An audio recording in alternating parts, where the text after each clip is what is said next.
목회뿐만 아니라 내 삶의 판단 기준이 되는 말씀을 나누고자 합니다. 예. 국가이든지 보면은 국가에 보면은 최고의 법이 있습니다. 그게 이제 헌법이죠, 그죠? 예. 그 헌법이 최고의 법이기 때문에 다른 법이 이 헌법에 어긋나면 잘못된 거예요. 뭐 여러 가지 법이 있지 않습니까? 상법, 민법, 형법, 국회법, 지방자치법, 교회 안에도 법이 있고 다 법이 있습니다. 근데 그 법이 헌법에 이렇게 어긋나면 그게 잘못된 것입니다. 무효가 됩니다. 그래서 최종적으로 딱 결론 짓는 거는 헌법재판소 가가지고 헌법에 어긋났느냐 안 났느냐 그걸 판단하는 거죠. 근데 이 헌법은요, 여러분 헌법책을 보면 아시겠지만 한국 헌법책이 있고 옆에 거는 미국 헌법책이에요. 손 안에 들어갑니다. 상법, 민법 이런 거는 막 이렇게 두꺼워요. 법전이 이렇게 두껍습니다. 뭐 다 해보면. 근데 헌법은 손바닥 안에 들어가요. 뭐 미국 헌법이든지 한국 헌법이든지. 왜냐하면 헌법은 우리의 삶의 구체적인 것을 다 정해놓은 것이 아니라 원리, 그 정신을 정해놓은 거거든요. 그래서 어느 나라 헌법이든지 헌법이 길면 안 좋은 헌법이에요. 그래서 독재국가에 가면 헌법이 길어요. 구체적이에요. 아주 더 구체적입니다. 좋은 국가에 가면 갈수록 헌법이 짧습니다. 예. 여러분, 우리의 삶은 또 그렇습니다. 제가 목회하는 중에 여러 가지 질문을 받게 되는데 이런 질문도 받게 되죠. 담배를 피는 것이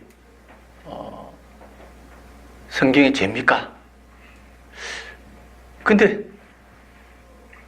성경에 담배라는 용어가 안 나오거든요. 그 시대에는 담배라는 게 없었습니다. 유대인들에게. 담배라는 용어가 없는데 그게 죄입니까 아닙니까? 저한테 물어보면 제가 뭐라고 대답하겠습니까? 여러분? 성경이 그런 거 하나하나 다 대답한다면 성경책을 아마 입 가득 다 해놔도 부족할 거예요. 성경은 헌법책같이 원리를 가르치고 있는 거예요. 예. 구약 성경에는 원리를 가르쳐주는 최고의 헌법과 같은 법이 뭡니까? 십계명입니다. 그죠? 그 십계명이 최고법이에요. 예. 그 다음에 이제 다음으로 넘어가 보면은 신약에 오면은 여러분 율법이 없어요. 뭐 이래라 저래라 그런 율법들이 없습니다. 그러면 무엇으로 신약 성경에서는 우리의 삶을 가르치고 있느냐? 신약 성경 오면 올수록 더 원리에 따라서 더 요약돼서 우리의 삶의 모든 것을 짧게 그렇게 가르치고 있습니다. 그래서 신약에 와서 최고의 헌법과 같은 우리의 삶의 판단 기준이 되는 말씀이 뭐냐? 저는 오늘 이 말씀이라고 생각한 겁니다. 빌립보서 1장 27절. 그 부분만 읽어볼까요? 시작. 오직 너희는 그리스도 복음에 합당하게 생각해. 예. 이 기준의 원리에 따라서 여러분의 삶의 구체적인 것들을 판단하는 것입니다. 우리의 삶은 너무나 변화무쌍하기 때문에 성경이 다 그것을 지적하지 않습니다. 가르쳐주지가 않습니다. 시대는 너무나 변하기 때문에 그 변화하는 모든 것들을 여러분에게 답을 주지 않습니다. 근데 성경은 말하기를 그리스도의 복음에 합당하게 생활하라. 이 원리를 잣대로 갖다 대고 그것에 맞게 생활하라. 그렇게 우리에게 최고의 헌법처럼 우리에게 말씀해 주고 있는 겁니다. 그럼 그리스도의 복음이 뭐냐? 조금 더 구체적으로 말하면 십자가의 복음입니다. 그죠? 복음이 뭐냐? 그는 그리스도의 복음은 그리스도의 십자가의 복음이에요. 그래서 사도 바울은 고린도서 2장에 보면 자신이 고린도 교회에 가서 고린도 교회가 굉장히 문제가 많았거든요. 온갖 문제가 많았습니다. 그 문제들을 어떻게 판단하고 어떻게 가르칠 것인가? 그렇게 원리를 정했는데 이렇게 말했습니다. 내가 너희 중에 함께 있을 때에 예수 그리스도와 그의 십자가에 못 박히신 것 외에는 알지 않기로 마음에 작정을 했다는 거예요. 그러니까 고린도 교회 안에 들은 많은 문제들을 사도 바울이 해결하기 위해서 답을 주기 위해서 가장 중요한 원리 하나는 예수 그리스도와 그의 십자가에 못 박히신 복음, 십자가의 복음 외에는 내가 작정했다. 알지 않기로 작정했다. 그것만 붙들기로 작정했다는 겁니다. 그러니까 그리스도의 복음에 합당하게 생활하라. 이 말은 그리스도의 십자가의 복음에 합당하게 생활하라. 그 뜻입니다. 어떤 분은 이렇게 말해요. 어떻게 생활해야 됩니까? 어떻게 알아야 됩니까? 그렇게 하면 이렇게 말해요. 그리스도라면 어떻게 할 것인가? 그렇게 판단해 보라는 겁니다. 그런 책도 나와 있죠, 그죠? 아주 유명한 책이 나와 있어요. 그리스도라면 어떻게 할 것인가? 판단해 보라는 것입니다. 그러면 여러분의 판단, 삶의 판단에 모든 답이 나온다는 겁니다. 그러면 그리스도라면 어떻게 할 것인가? 그리스도께서 입은 옷 그대로 입으라는 뜻인가요? 예수님 옷 입듯이 옷 입고 예수님 살듯이 결혼도 안 하신 것처럼 우리도 결혼 안 하고 살고 이렇게 하라는 뜻인가요? 그런 건 아니겠죠. 그리스도라면 어떻게 할 것인가? 이 말은 예수님의 삶에 예수님의 가르침의 그 결정체가 어디에 딱 나와 있느냐 하면 십자가입니다. 예수님의 삶의 그 클라이막스는 십자가입니다. 예수님의 모든 가르침의 결정체는 십자가입니다. 그 십자가 사건 안에 예수님의 정신과 예수님의 가르침과 예수님의 삶과 예수님이 어떻게 하실 것인가는 모든 것이 그 십자가의 사건 안에 다 들어가 있는 거예요. 그 십자가 사건 안에 여러분이 질문하는 모든 질문이 다 들어가 있습니다. 그렇기 때문에 그리스도의 십자가의 복음에 합당하게 생활하라. 그것이 우리의 최고의 헌법이 될 수 있는 것입니다. 판단 기준이 되는 것입니다. 그럼 예수님의 십자가의 복음은 어떤 의미를 우리에게 주는가? 어떤 삶을 우리에게 가르치는가? 한번 볼까요? 몇 가지로 나눠서 생각해 봅시다. 첫째로는 자유입니다. 자유. 예수님의 십자가의 죽으심은 우리를 죄로부터 자유케 하고 죽음으로부터 우리를 자유케 하고 뿐만 아니라 더 나아가서 모든 율법으로부터 우리를 자유케 합니다. 하나님께서 원래 우리에게 율법을 주실 때는 우리를 자유케 하려고 율법을 주셨습니다. 율법이 우리를 자유케 한다고요? 자유케 하려고 주신 거예요. 하나만 예를 들어볼까요? 십계명 4장에 십계명 제4계명이 뭡니까? 안식일을 지키라. 그것은 우리의 욕심, 안식일도 지키지 않고 끊임없이 일하고 자기만 일할 뿐만 아니라 종들도 일하게 하고 짐승들도 일하게 하고 땅도 일하게 하고 전혀 쉬지 않는 우리의 인간의 그 욕망과 욕심, 그거로부터 우리를 자유케 하게 하시기 위해서 하나님이 너희는 일주일에 한 번을 쉬어라. 내가 거룩하게 했다. 하나님 우리를 자유케 하시려고 한 거예요. 안식일의 그 근본 정신은 자유였어요. 그런데 사람들은 오히려 율법으로 사람을 얽매였습니다.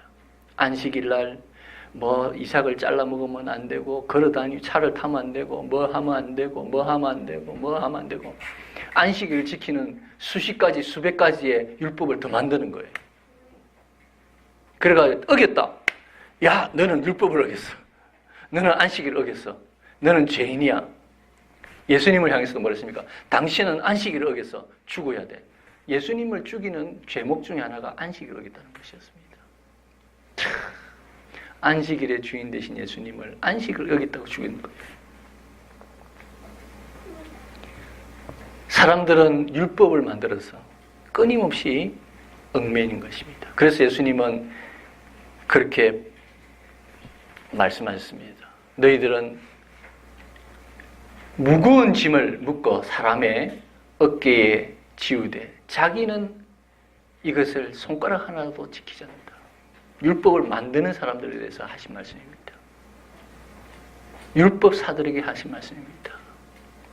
율법을 수없이 많이 만들어가지고 구체적으로 잘라서 하나하나 만들어가지고 이래야 된다 저래야 된다 이래야 된다 저래야 된다 만들어가지고 사람들에게 짐지우지만 자기들은 하나도 지키지 않는 사람들이다. 예수님 그렇게 말씀했습니다. 그리고 말씀하십니다. 너희는 어찌하여 너희의 유전을 지키기 위해서 하나님의 계명을 어기느냐. 예? 랍비 문서, 탈무드 문서, 엄청난 율법을 만들어가지고 그것을 지키기 위해서 하나님의 계명, 십계명을 어기느냐. 최고의 헌법을 어기는 거예요.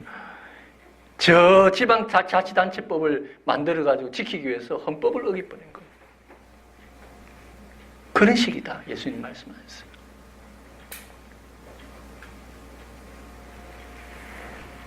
십자가는 어떤 사건이냐. 수고하고 무거운 짐자들아 다 내게로 오라. 내가 너희를 쉬게 하리라 하시면서 예수님께서 십자가에서 죽어주심으로 모든 무거운 인간을 얽매이는 그 죄의 짐과 사망의 짐과 율법의 짐을 에서 우리를 해방케 하신, 자유케 하신 사건입니다. 그래서 여러분 갈라디아서는 아주 중요한 말씀하고 있어요. 이 말씀을 같이 읽어봅시다. 여러분 이 말씀을 기억하십시오.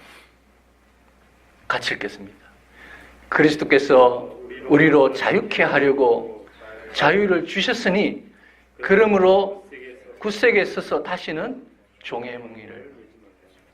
그리스도께서 우리에게 자유를 주려고 십자가에서 죽으셨다라고 갈라디아서는 말씀하고 있습니다. 갈라디아서는 자유의 서입니다. 책, 성경입니다. 갈라디아의 가장 중요한 주제 중에 하나가 자유입니다. 그리스도께서 우리에게 자유를 주시려고 죽으셨다는 거죠. 그러므로 너희는 다시는 굳게 서서 자유를 잃어버리고 다시 종의 멍에를 매지 마라. 율법의 종에 되지 말라는 것입니다. 굳게 서라. 굳게 서지 않으면 다시 너희들은 또 종의 자리로 가는 거예요. 이래야 구원받는다. 저래야 구원받는다. 예? 요렇게 해야 구원받는다. 안상홍 정인이라는 이단들이 있습니다. 왜 너희는 성경에 있는 머리에 두근을 서라는 것을 왜 안 서느냐?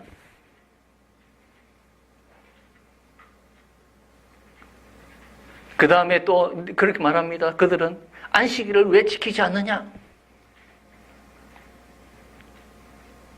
또 그들은 말합니다. 주일은 태양신을 섬기는 주일 날이었다. 원래 모르고 하는 소리입니다. 성경을 안 몰라서 그랬습니다. 신약 성경 보십시오. 초대기 때부터 주일날 예배를 드렸습니다. 예수님 부활하신 날. 그들의 주 목적은요, 그런 게 아니에요. 기독교를 공격하는 주 목적이 그게 아니었어요. 안상홍이 하나님의 이거 성령님이라는 거예요. 구원자라는 거예요. 예수님이 구원자가 아니고 자기들이 안상홍이 구원자라는 거예요. 근데 주 목적은 딱 숨기고 그 욕을 하는 거예요. 야, 크리스마스 트리 저거 그냥 미신 옛날에 미신들이 나무에 걸들고 그대로 하는 거야. 왜 기독교가 그거 해? 물론 내가 꼭 해야 된다는 게 아니에요. 그런데 그거 가지고 진리다 아니다. 예, 뭐 침례 좋다. 그러나 침례를 안 받으면 구원 못 받아. 그렇게 말하면 안 되는 거예요. 안식일 지키는 건 좋습니다. 그런데 안식일 구원 못 받으면 아니면 구원이 없다. 안식교 그러면 안 되는 거예요.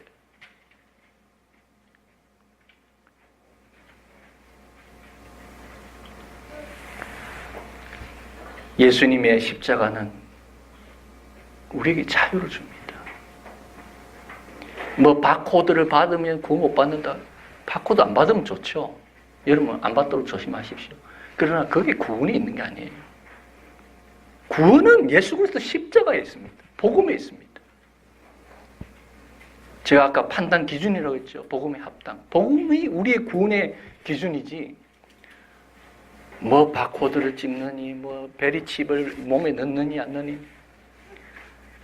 그런 것을 가지고 구원을 받느냐 안 받는다. 악마의 그걸 받는다. 그럼 지옥 간다. 어디 바코드 베리칩 하면 지옥 간다는 말이 있습니까? 성경에. 그게 복음입니까? 여러분 다양한 문제들 예를 들어서 부활절날 계란을 하는 거 그게 비성경적이다 아니다. 저한테 그렇게 따질 수도 있습니다. 근데 그게 복음이 핵심이 아니에요. 판단 기준은 예수 그리스도의 십자가의 복음입니다. 우리는 예수 그리스도 안에 얻은 그 자유를 다시 우리를 빼앗으려고 해요. 사단은 끊임없이 다른 것을 가지고 구원을 논하고 이것이 구원의 방법이다. 이것이 최고의 방법이다. 아니에요. 우리가 굳게 서지 않으면 또다시 우리는 종의 멍에를 매게 되는 거예요. 예수 그리스도 안에서 주님이 주신 그 자유를 빼앗기게 되는 거예요. 그렇게 해서는 안 돼요, 여러분. 그렇게 해서는 안 돼요. 굳게 서서 다시는 종의 멍에를 매지 마십시오. 우리는 십자가에서 주님의 피로 자유를 얻은 자들입니다.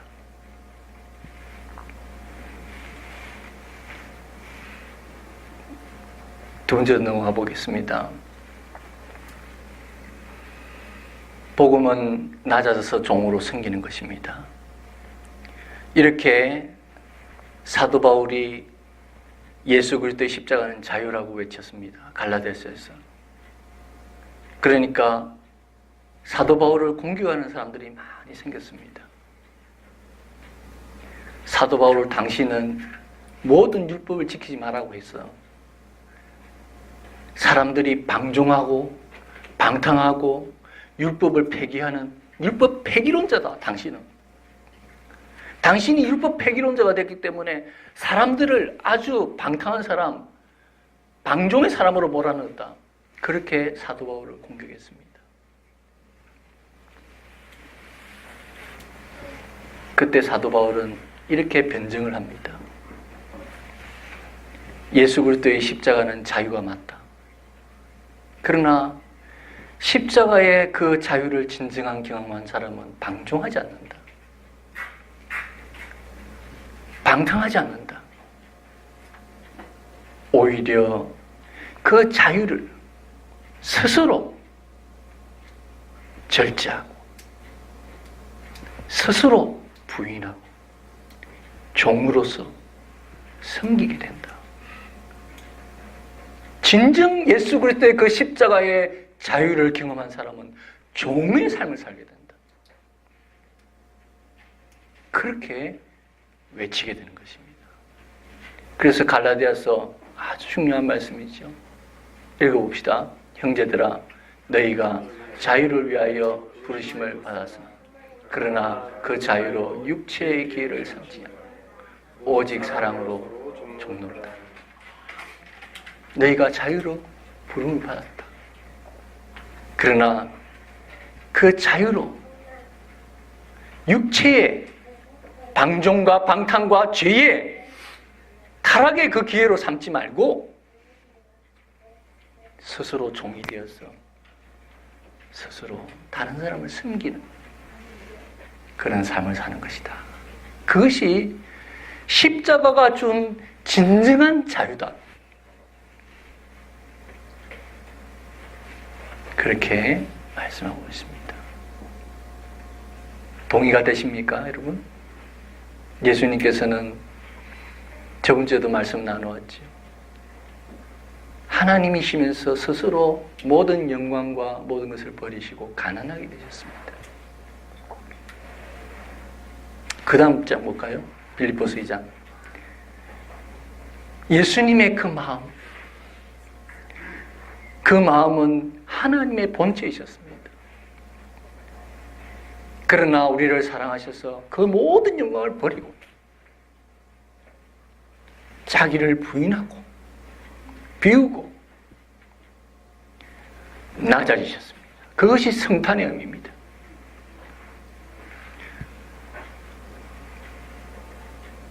가난하게 되신 것, 모든 영광과 모든 것을 비우신 것, 무능하게 되신 것.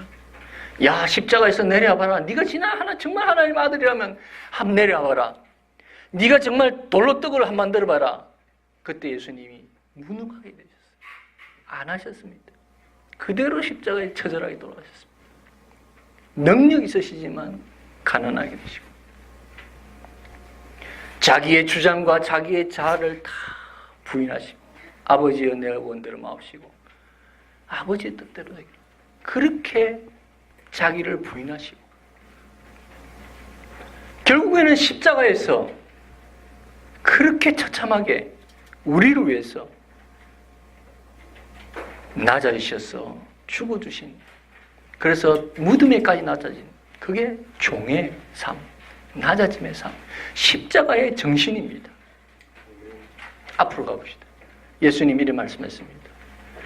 인자에 온 것은, 내가 이 땅에 온 것은 섬김을 받으려 함이 아니요 오히려 섬기려 하고, 예수님 사람들을 섬기시고 제자들의 발을 씻기시고 종으로서 삶을 사셨습니다.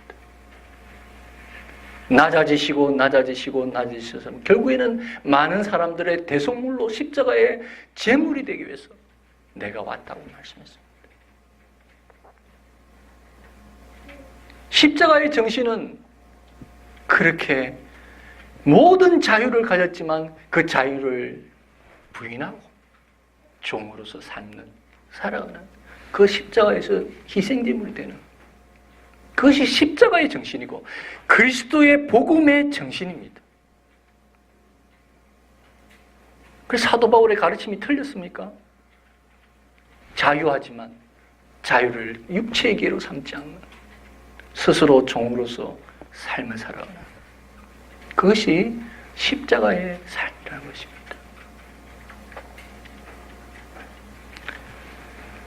세 번째로 넘어가고 있습니다. 십자가의 복음은 덕을 세우는 삶입니다. 사랑으로 덕을 세우는 것. 초대교회에 아주 중요한 이슈에 문제가 하나 있었습니다. 그게 뭐냐면 제사 제물을 먹는 문제였습니다. 왜 이 문제가 됐냐면 그 당시에는 다 히브리 헬라 지역의 제사를 엄청난 우상들이 있었지 않습니까? 여러분 그리스 신화를 보면 알겠지만 온갖 신들이 있으니까 제사를 지내고 그 제사를 지내고 고기들을 시장에서 팔았어요. 자기가 다 먹기도 했지만 남으니까 시장에서 팔았어요. 그래서 시장에 파는 많은 고기들이 제사 음식이었습니다. 그러다 보니까 예수 믿는 사람들이 제사 음식을 사다가 먹을 수가 있는 거예요. 자기도 아니고 본인이 아니게.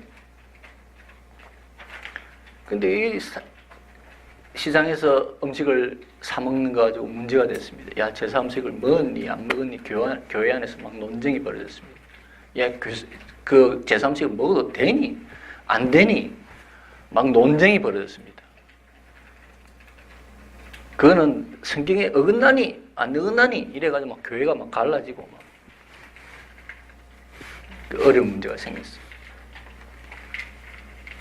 사도 바울이 이에 대해서 답을 하게 됩니다. 사도 바울은 제사는 일단 귀신에게 드리는 것이다. 그래서 참석해서는 안 된다. 제사는. 그러나 우상은 아무것도 아니다. 그 아무것도 아니란 말은 신이 아니란 뜻이에요. 우상은. 그러면서 사도 바울이 말씀하십니다. 무릇 시장에서 파는 것은 양심을 위하여 묻지 말고 먹으라 그랬어요. 시장에 가가지고 물건 살 때마다 이거 제사 음식 올린 겁니까? 안 올린 겁니까? 이러지 말라는 거예요. 예? 예. 그래가지고 트러블을 일으키지 말라는 거예요. 이는 땅과 거기 충만한 것이 주의 것입니다. 그거 다 하나님 것이지. 다 하나님 것이죠. 우상은 아무것도 아니다. 불신자 중에 누가 너희를 명하여 너희가 죄송합니다. 지금 제가 눈이 침침해요. 가고자 하거든 너희 앞에 무엇이든지 차려놓은 것은 양심을 위하여 묻지 말고 먹어라. 이 말은 무슨 말이냐면은 시장에서 묻지 말 뿐만 아니라 나무 집에 초대를 받았어요. 초대를 받았는데 초대받아가 또 예수 믿는 사람들이 또 그렇게 하는 거예요. 야, 이거 제사 음식 아니야? 이거 뭐 제사 올린 거 아니야? 네 시장에서 제사 올린 거 산 거 아니야? 뭐 이렇게 뭐 자꾸 물으면 식사 초대한 사람이 기분 좋겠어요? 나쁘겠어요? 난 좋은 거예요. 사도 바울 그렇게 하지 마라. 예수쟁이들 그렇게 한다고 그렇게 욕되지 말란 거예요. 묻지 말고 먹으라는 거예요. 예. 누가 너에게 이것이 근데 일부러 다 이렇게 차려주면서 야 이거 제사 음식이야 이렇게 말하거든. 그건 뭡니까? 그거는 예수 믿는 사람이란 거 알면서 일부러 딱 음식을 차려주면서 야 이거 제사 음식이야 이렇게 하면 그 사람의 양심을 위해서 안 먹는 게 좋다는 거죠. 예. 그 사람의 양심을 위해서 먹지 말라. 예. 그거는 덕이 안 된다는 거죠. 내가 말한 양심은 너희의 것이 아니야. 너희의 양심을 지금 내가 말하는 것이 아니고 남의 양심. 내가 이걸 먹었는데 내 양심이 끓이킨다. 하나님 앞에서 내가 이거 제사 음식 먹은 거 아니야. 내 양심이 끓이키네요. 하나님 이런 게 아니고 다른 사람의 양심을 위해서 시장에서도 묻지 말고 초대받았을 때도 묻지 말고 먹으라는 거예요. 또 안 먹을 때는 다른 사람의 양심을 위해서 먹지 말라는 거예요. 내 양심이 지금 문제가 아니라는 거예요. 어찌하여 내 자유가 남의 양심으로 말미암아 판단을 받으려. 우리가 예수 그리스도를 통해서 얻은 자유가 다른 사람의 양심에 의해서 판단을 받지 않도록 하라 이 말입니다. 지금 이 말은 무슨 말인가 이해되세요 지금? 예? 그러면서 사도 바울이 이렇게 말씀하시죠. 모든 것이 우리에게 가하다. 자유롭다는 거죠. 모든 것이 유익한 거 아니다. 그러나 그게 꼭 유익한 것은 아니야. 모든 것이 가하나 모든 것이 덕을 세우는 것도 아니다.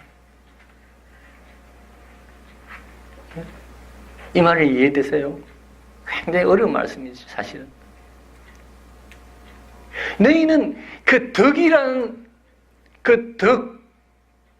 덕이라는 차원 높은 세계를 살아라는 거예요. 자꾸 옳고 그름의 그 수준에서 머물지 말고. 진실과 진리는 틀린 거예요. 요즘 팩트라는데 진실, 팩트 이거는 그 위에 진리가 있는 거예요. 정의와 공의 그 위에 사랑이 있는 거예요. 그게 다 필요 없다는 게 아니라 더 높은 차원이 있다는 거예요. 덕이라는 높은 차원입니다. 이거는 우리 한국인들이 강조하는 체면하고 틀립니다. 일본 사람들, 한국 사람 체면 있잖아요. 체면하고 틀립니다. 체면은 자기 중심인 거예요. 그러나 덕은 첫째 하나님의 체면입니다. 예수님의 체면입니다. 요렇게 하면 예수님의 체면이 설까 안 설까? 이걸 먼저 생각하는 거예요. 자, 내가 목사인데 담배를 폈다. 성경에 담배 피라 안 피라 다 문제 없어요. 근데 한국적 상황에서 제가 목사로서 담배를 피면 내 체면 이전에 예수님의 체면이 깎이는 거예요. 물론 어떤 나라에서는 담배 피워도 체면 안 깎이는 나라가 있겠죠. 그러나 한국적인 교회에서는 체면이 예수님 깎이는 거예요. 그래서 목사가 담배를 안 피는 거예요. 어떤 교단에서 목사가 술을 먹을 수도 있겠죠. 그런데 한국적 상황에서 목사가 술을 먹으면 예수님의 체면이 깎여요. 그래서 한국적 상황에서는 술을 안 먹는 겁니다. 덕을 위해서. 그 덕은 첫째 예수님의 체면이에요. 두 번째 다른 사람의 양심이에요. 혹시 저 사람이 내 모습을 보고 상처를 받고 시험이 들고 은혜가 안 되고 예수쟁이가 왜 저래? 그렇게 말하지 않을까? 그 사람 양심을 위해서, 그 사람 영혼을 위해서 내가 안 하는 거예요. 그게 덕이에요. 높은 차원이에요. 옳고 그름을 넘어서는 차원이에요.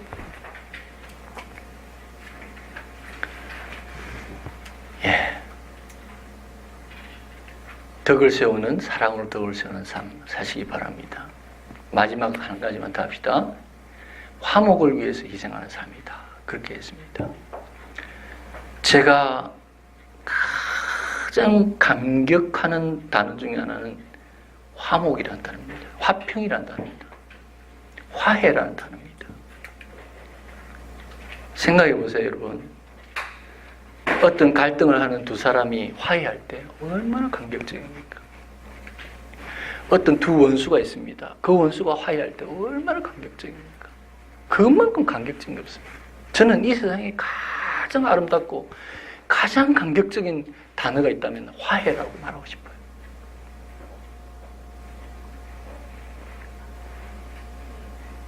부모와 자녀가 40년 동안, 50년 동안 원수처럼 지내다가요. 텔레비에 그런 경우 있죠. 네.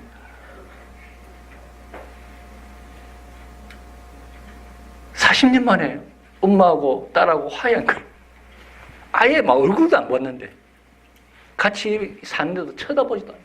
그런데 화해하고 얼굴 부둥 감고 우는 모습 보세요.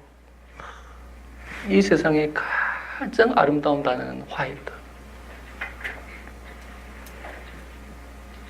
십자가가 바로 화해에 가장 어울린 단어가 화해입니다. 십자가가. 우리가 아직 죄인 되었을 때 그리스도께서 죽으심으로 하나님께서 우리에 대한 사랑을 확정하시고, 우리가 아직 원수 되었을 때, 하나님과 원수로 살아갈 때 예수님께서 우리를 위해 죽으심으로 하나님과 우리가 화평이 돼요. 그게 십자가 사건이에요, 여러분. 그래서 그리스도의 십자가 안에서 우리가 화평을 누리자. 그렇게. 하나님과 너희는 화목하라. 그렇게 됐죠. 로마서 5장.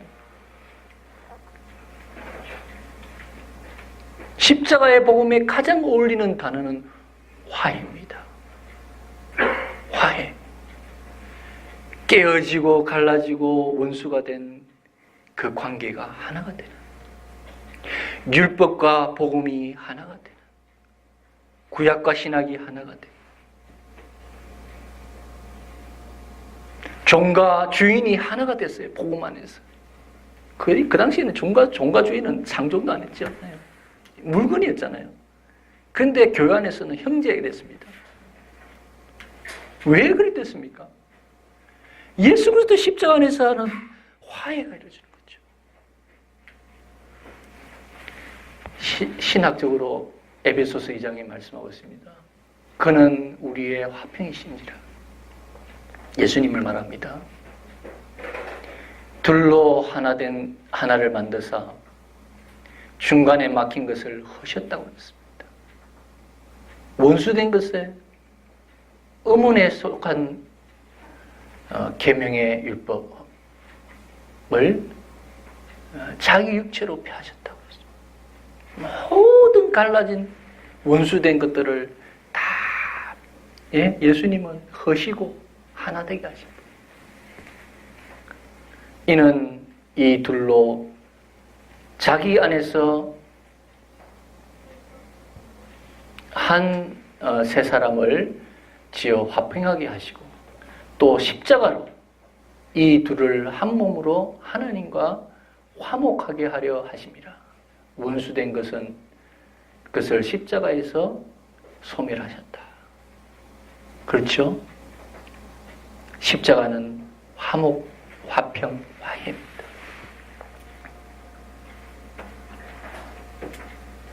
기억하십시오. 근데 여러분, 화목은 재물이 필요하다는 거예요. 중요한 거는 자, 다음 거 한번 보십시다. 자, 보면은 이런 말씀이 있습니다. 이 예수를 하나님이 그의 피로 인하여 믿음으로 말미암아 앞는 뭐로 세우셨다고요? 화목 제물이라고 했어요. 십자가는 화목 제물이었어요. 제물, 희생 제물이라는 것이. 화목에는 제물이 꼭 필요하다는 겁니다. 여러분 기억하십시오. 꼭 기억하십시오. 화목에는 제물이 반드시 필요합니다. 만약에 화목에 제물이 필요 없었다면 예수님이 십자가에 왜 죽으셨겠어요? 화목에는 제물이 필요했기 때문에 예수님이 십자가에 제물이 되신 거예요. 왜 구약 성경에 그렇게 많은 제사가 그렇게 기록되어 있습니까? 왜 이렇게 성경에 제사 제도가 많은지 복잡하고. 하나님과 인간이 죄 가운데서 화목하기 위해서는 누군가의 희생의 제사의 양이 필요하고 소가 필요하고 염소가 필요했던 거예요. 그거 다 예수님의 십자가의 예표잖아요. 예수님이 소와 양의 피로가 아니라 자신의 몸으로 영원한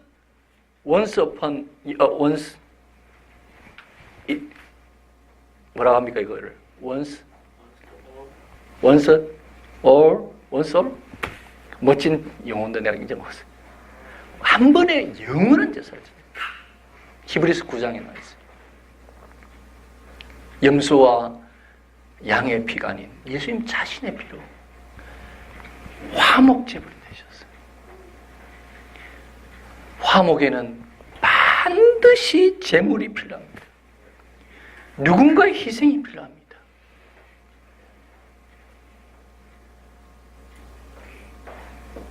희생이 없는 화목을 이야기하는 것은 넌센스입니다. 희생이 없는 화목을 생각하고 추구하는 것 그건 넌센스입니다.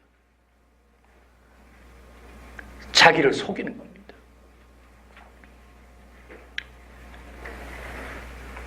예수님께서는 말씀하십니다. 화평케 하는 자는 복이 있나니 저희가 하나님의 아들이라 칭함을 받을 것이라고 했습니다. 그리고 말씀하십니다. 너희가 그리스도 안에서 우리를 자기와 화목하게 하시고 우리에게 화목하게 하는 뭘 주셨다고 했습니까? 직책을 주셨다. 사명을 주셨다. 그래서 우리를 향해서 예수님은 너희는 화평케 하는 자가 되어야 된다 말씀하셨어요. 화평케 하는 사명을 가진 사람들이라고 그렇게 했어요. 왜? 너희가 하나님과 십자가 안에서 화목되지 않았느냐? 너희가 십자가의 그 은혜를 경험하지 않았느냐? 그렇기 때문에 너희들은 화목케 하는 사명을 가졌다고 그랬어요. 화목케 하는 자가 되어야 된다고 말씀했어요. 그런데 그 화목은 자기 희생이 없이는 결코 이루어지지 않는 것입니다. 내가 누구와 지금 갈등을 하고 있다. 그 화목을 갈등을 풀기 위해서는 내가 희생을 해야 됩니다. 내가 죽어져야 됩니다. 자, 누가 누구와의 갈등을 하고 있다. 그 두 사람이 화목하기를 원합니까? 거기서도 내가 죽어져야 됩니다. 내가 안 죽어지고요. 야, 두 사람 화해시켜 보려고 하세요. 화해가 될 줄 알아요? 오히려 막 삼자간에 막 오해가 뒤섞여가지고 더 막 상처는 막 더 커지는 거예요. 왜 화해시키려고 하는데 상처는 더 커집니까? 화해는 안 되고? 희생이 없기 때문입니다. 화목, 재물이 안 되고 화목시키려고 하니까 안 되는 거죠. 안 되는 거예요. 더 꼬이는 겁니다. 화목, 재물이 있을 때 화목은 이루어지는 겁니다. 이제 마지막 제가 말씀을 이야기만 한 가지만 하고 말씀 맺겠습니다. 예, 넘겨주시면 됩니다. 제가 전도사 때 중등부에 한 남학생이 있었습니다. 이 남학생은 소위 말해서 전교에서 사업을 제일 잘하는 짱이었어요. 짱. 근데 교회를 나오고 있었습니다. 근데 이 친구가 교회 수련회를 참석하게 됐어요. 그 교회 수련회를 참석했는데 이 친구가 은혜를 받은 거예요. 근데 이 친구가 이제 그 수련회 이후에 은혜 받고 나서부터는 예수님의 십자가라는 말만 나오면 눈물 흘리는 거예요. 그 덩치 좋고 좀 남자답게 생겼어요. 아주 애가. 뭐 우락부락하게 생기지 않았는데 남자답게. 덩치도 아주 좋은 친구. 근데 이 친구가 은혜 받고 나니까 십자가라는 용어만 나오면 우는 거예요. 그냥. 눈물 흘리는 거예요. 은혜 받으니까. 그 십자가의 은혜가 너무 좋았어. 그런데 그 아이가 변하기 시작했습니다. 그 아이의 영혼이 변했고, 그 아이의 인격이 변하고, 그 아이의 말투가 변하고, 그 아이의 삶이 변해버렸습니다. 십자가의 은혜를 체험했는데, 예수님의 십자가를 체험하고 경험했는데 그 아이의 인격과 삶이 변하더라고요. 제대로 십자가의 은혜를 알게 된 거죠. 예. 인생이, 삶이, 인격이 확 변해버린 거예요. 우리가 만약에 그리스도의 십자가의 은혜를 바로 체험한다, 바로 경험한다면 우리는 그 십자가의 은혜에 합당한 삶을 살 것입니다. 그 십자가의 은혜에 맞는 인격과 삶으로 변화될 것입니다. 오늘 이 말씀이 바로 그런 말씀입니다. 율법적으로 십자가에 합당히 살아란 말이 아니라 그 십자가를 경험한 사람으로서 그 십자가의 정신에 맞게 살아가게 된다는 것이고 살아간다는 것입니다. 이런 복이 여러분